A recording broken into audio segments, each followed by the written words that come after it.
Pemirsa, PT Astra Auto Parts Tbk membukukan kinerja positif pada kuartal 1 2026 dengan mencatatkan laba bersih sebesar 558,9 miliar rupiah, tumbuh 10,6% secara tahunan. Ya, raihan kinerja tersebut ditopang oleh permintaan yang solid dari segmen aftermarket dan original equipment manufacturer, serta kontribusi ekspor yang relatif stabil.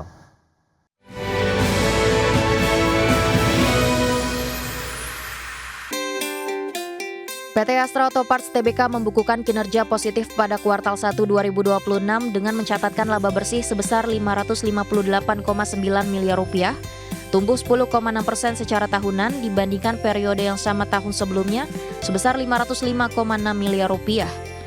Kenaikan laba bersih tersebut sejalan dengan pertumbuhan pendapatan perseroan yang tercatat sebesar 5,3 triliun rupiah, meningkat 7,4% year on year. Kinerja ini ditopang oleh permintaan yang solid dari segmen aftermarket dan original equipment manufacturer, serta kontribusi ekspor yang relatif stabil.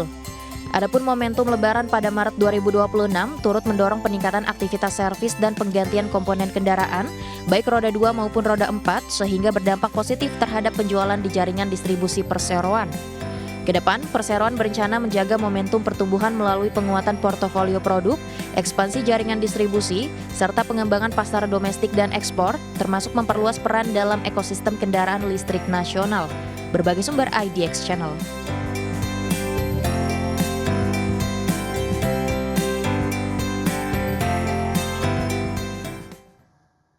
Ya, emiten pelayaran PT Wintermar Offshore Marine Tbk atau WINS optimistis menjaga pertumbuhan bisnis tahun 2026. Perusahaan mengandalkan peningkatan permintaan kapal offshore seiring pemulihan industri migas global. PT Wintermar Offshore Marine Tbk melihat adanya peningkatan permintaan kapal penunjang lepas pantai atau offshore support vessel. Seiring aktivitas industri minyak dan gas yang mulai menguat di awal 2026. Kondisi ini menjadi pendorong utama kinerja perusahaan. WINS menargetkan tingkat utilasi armada mencapai sekitar 70% pada tahun ini, dengan strategi efisiensi dan peningkatan kontrak sewa kapal. Peningkatan utilisasi menjadi kunci untuk menjaga pendapatan dan profitabilitas. Selain peningkatan permintaan, perusahaan juga diuntungkan dari kenaikan tarif sewa kapal yang dipengaruhi oleh terbatasnya pasokan kapal di pasar global. Kondisi ini memberikan potensi peningkatan margin bagi perusahaan. Untuk memperkuat bisnis, WINS juga melakukan ekspansi ke pasar luar negeri, salah satunya melalui pembentukan perusahaan patungan di Malaysia. Langkah ini memberikan akses ke pasar baru dan meningkatkan daya saing. Perusahaan juga mulai mengembangkan solusi digital dalam operasional pelayaran untuk meningkatkan efisiensi dan produktivitas. Strategi ini menjadi bagian dari transformasi bisnis jangka panjang.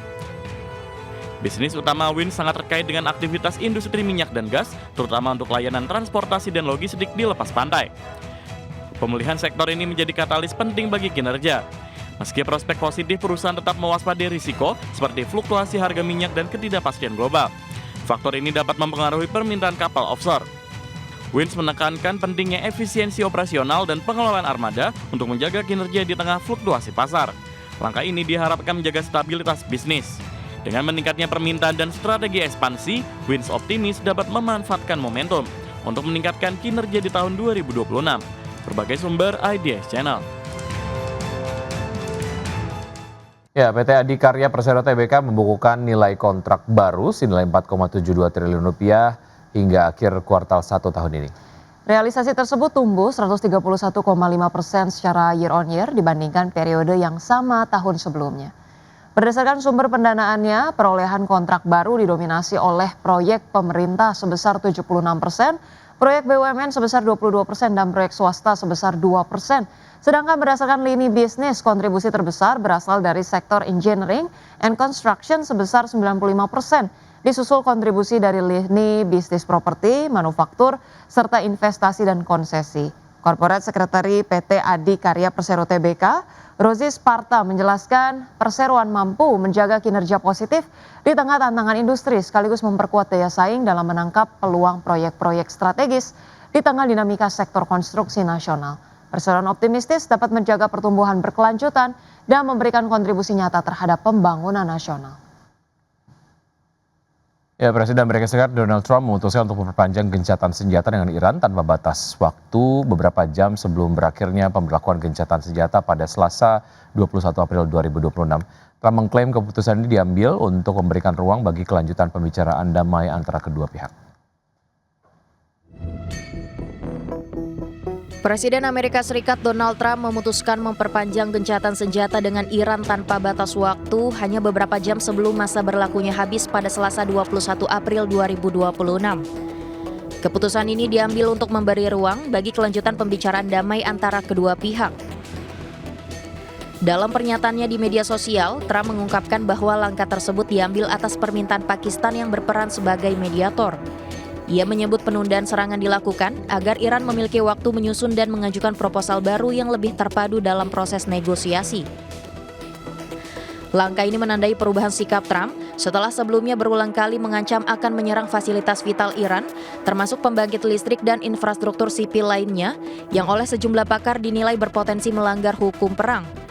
Trump juga menyinggung kondisi internal Iran yang dinilainya tengah terpecah. Meski memperpanjang gencatan senjata, Trump menegaskan bahwa blokade Angkatan Laut Amerika Serikat terhadap pelabuhan dan garis pantai Iran tetap berlanjut. Kebijakan ini sebelumnya telah dikecam oleh Teheran sebagai tindakan perang sekaligus menjadi salah satu isu krusial dalam negosiasi yang masih berlangsung. Hingga pengumuman tersebut disampaikan, belum ada tanggapan resmi dari pihak Iran, Israel maupun Pakistan terkait perpanjangan gencatan senjata ini. Berbagai sumber IDX Channel.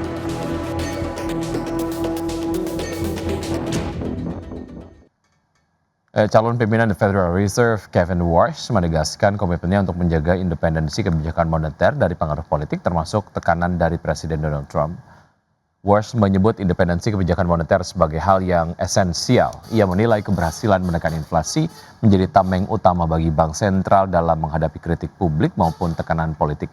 Ia menyatakan keberlanjutan independensi tersebut sangat bergantung pada kemampuan The Fed menjalankan mandatnya dan tidak melampaui kewenangan yang diberikan oleh Kongres. Menurut Warsh, pernyataan atau pandangan dari pejabat terpilih termasuk presiden dan anggota parlemen terkait dengan suku bunga bukanlah ancaman langsung terhadap independensi operasional bank sentral. Adapun pernyataan Warsh muncul di tengah tekanan dari Trump yang menegaskan kembali harapannya agar suku bunga segera diturunkan. Trump menyebut ia akan kecewa jika kandidat pilihannya tidak segera memangkas suku bunga setelah menjabat.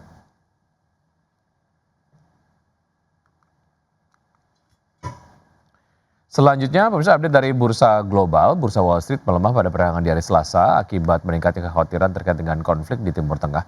Ketidakpastian meningkat setelah seorang pejabat senior Iran menyatakan negaranya bersedia menghadiri pembicaraan dengan Amerika Serikat di Pakistan asalkan Washington menghentikan kebijakan tekanan dan ancaman.